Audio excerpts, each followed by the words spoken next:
Let's go to our final guest of the day. Tim Glemkowski is Executive Director of Amazing Parish, author of the new white paper, Rebuild My Church. Tim, thanks for coming on the Catholic Morning Show.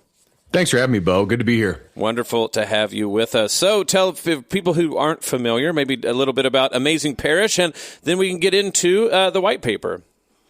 Yeah, Amazing Parish was an organization started 13 years ago to help parishes basically pursue renewal. So we work with the leaders of parishes. As an organization, I've been at the part of the ministry for 2 years, but for the last 13 years have coached 1,100 pastors to just help them create a healthy culture at the parish, and then to focus all of their efforts on mission. How do we make disciples? How do we make every parish a really vibrant place where people are becoming saints? So it's a beautiful, beautiful work and beautiful ministry. Well, so Rebuild My Church, of course, probably evocative of Saint Francis and what he heard from Jesus himself in his ministry. What's the spirit of the white paper, and what's it getting after for us to consider? Yeah, definitely. There's a Franciscan influence and charism there. I think for us, there was a recognition that I think renewal in the church, we can't really, make it a program. We can't really force it or allow it to be about human efforts alone. I think St. Francis kind of knew that. He just knew if he lived the gospel radically with these brothers that had come to him, that would in some ways, really be all that he needed to do. And so Rebuild My Church for us is kind of an opportunity, a rallying cry and a call to the church to say, it's been a crazy stretch. We've had COVID. We're seeing incredible revival and renewal now. Some people we've talked for a long time about how we're in a post-Christian society. This is like one of these sociological phrases. And there's some people who now are starting to talk about the idea that we're moving now into a post-secular society where we're sort of discovering religion again and spirituality. And so with everything going on, we just felt like there was a timely moment to remind the church about who it is and what it's called to do, and then to share 6 principles that for us we found had really worked. Like I think that's a lot of pastors and parish leaders. I've never really met a priest or parish leaders who really just like didn't care, about their parish being effective, about it making disciples. It's typically more they're overwhelmed, they're overworked, they're tired, they're maybe confused, not sure how to proceed. And so we sort of boiled down our work to 6 core principles that we really know are fundamental and not overly complicated, but work when they're done right every time. Well, so, of course, you don't have to reveal all secrets on air, but if there's a sample of what it is that when, you get a chance to speak with priests, speak with parishes, what are some of the things that, like you said, are core ways in which renewal can be brought forward? Yeah, so we talk. So principle number 4 and 5, I think in some ways are the hinge points for us in the white paper, which is, we believe the parish is the, most important place for renewal to happen in the church today. We really think the leadership of the pastor is critical. Like I think people are, have complicated relationships sometimes with, pastors move in and out of parishes sometimes, and you like the old guy and you're not so sure about the new guy, or maybe vice versa or whatever, but we really think that the fatherhood of priests or pastors is not accidental to the renewal of the parish, but it's like a spiritual role that means something to the renewal of the parish.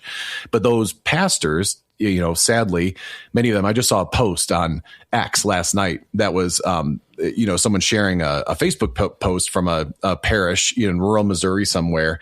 And the pastor was saying, hey, I just got added this cluster of parishes over here. I'm already serving these 2 parishes here. They just added these 2 or 3 more to my assignment. And then he showed the Google map, and the drive between the 2 clusters of parishes was 2.5 hours.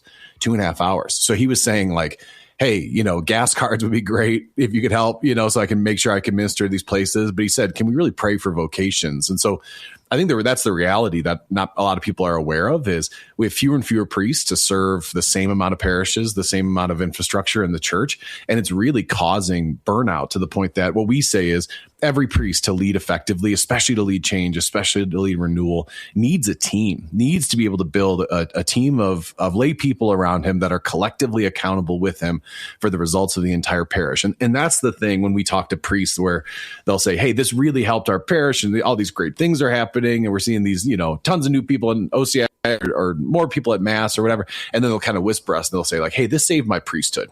Like it's just very, very hard to live the priesthood today without burning out. And I think some of the things that we focus on are things that really allow they're not about just like brilliant new ideas that no one's ever thought of before and like kind of wowing people or trying to be like mega churches, like just having the best, cool coffee shops or something.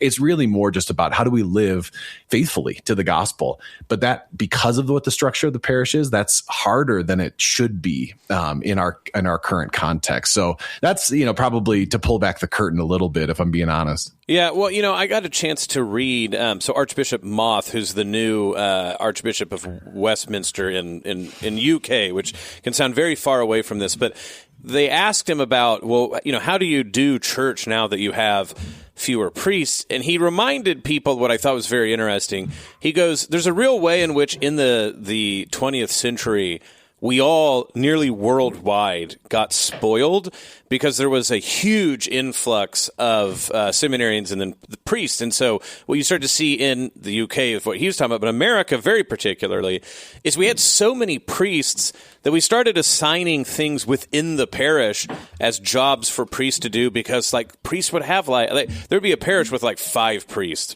And so what he pointed out is he goes like in some places truly it's the case that we don't have enough vocations, but he's like in some ways this is returning to a more historical norm where it was like this many priests per this many people.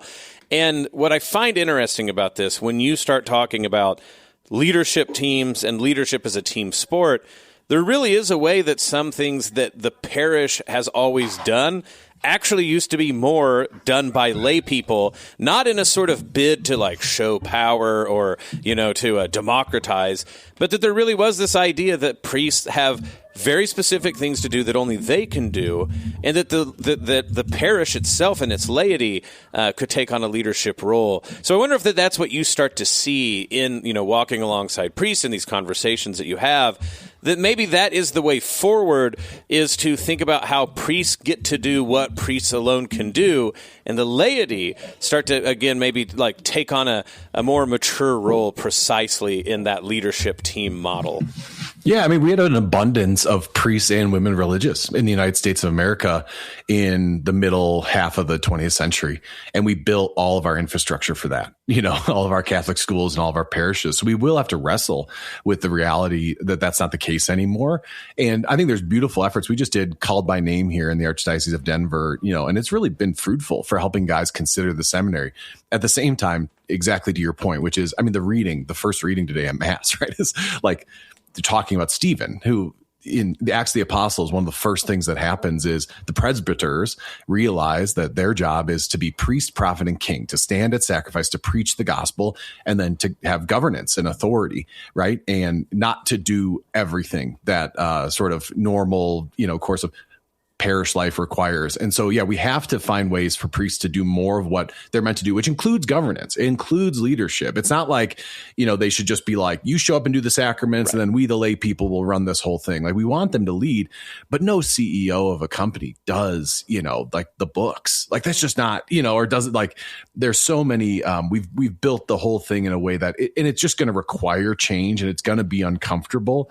But we have to find a way to make sure everyone's baptismal calling and gifts are being used. And like you said, not in a power struggle way or like in a weird sort of like, democratization of the church where like we can be the priests, but to actually allow them to be the spiritual fathers that they're called to be. I do think it's going to look very different. It's going to look different whether we like it or not, right? Yes. Whether we change or not. So the question is can we, pray through and discover ways of, there's a great quote that said, the church can be compared to like, it was a British guy who said it's a football game, a soccer game.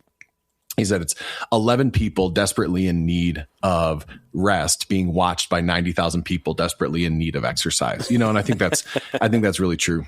Well, and I was going to say that as we wrap up here, like in some ways, it's probably not the priests that you find the most resistance from. It's actually lay people, right? Because that would mean 100%. The lay people doing something different than like imagining that the church is just one more service among others that they can sort of like drive through, get what they need, and leave.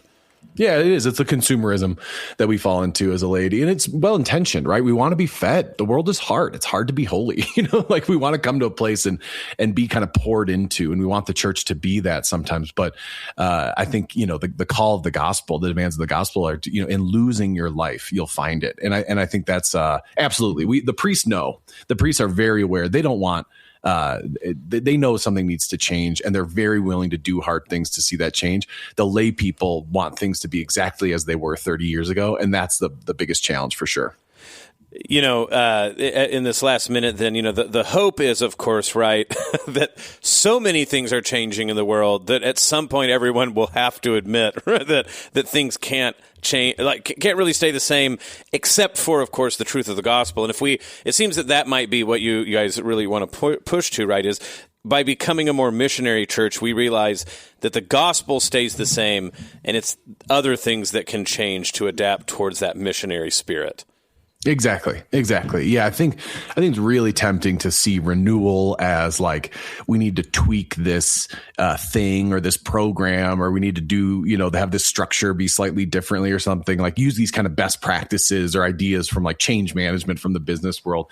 What we're really trying to push parishes and parish leaders to is like, how do we live the normal course of parish life in deep conformity and faithfulness to the gospel, which is about holiness, and it's about community, and it's about mission, right? Holiness, communion, and mission. If you look at all the great renewal movements throughout the church, that's what they did, is people really lived deep intimacy with Jesus. That intimacy extended to the way they lived with each other, and that eventually sent them out in a way that provided a compelling witness to the world that there's something different here.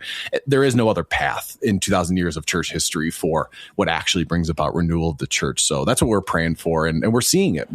And we coach actively right now about 125 pastors, and it's remarkable. Like, it really works. Amen. Well, Tim Glemkowski, people can find more, including the white paper, Rebuild My Church, at amazingparish.org. He's the executive director of Amazing Parish. Tim, thank you for coming on the Catholic Morning Show. Yeah, I really appreciate your questions, Bo, and thanks for having me.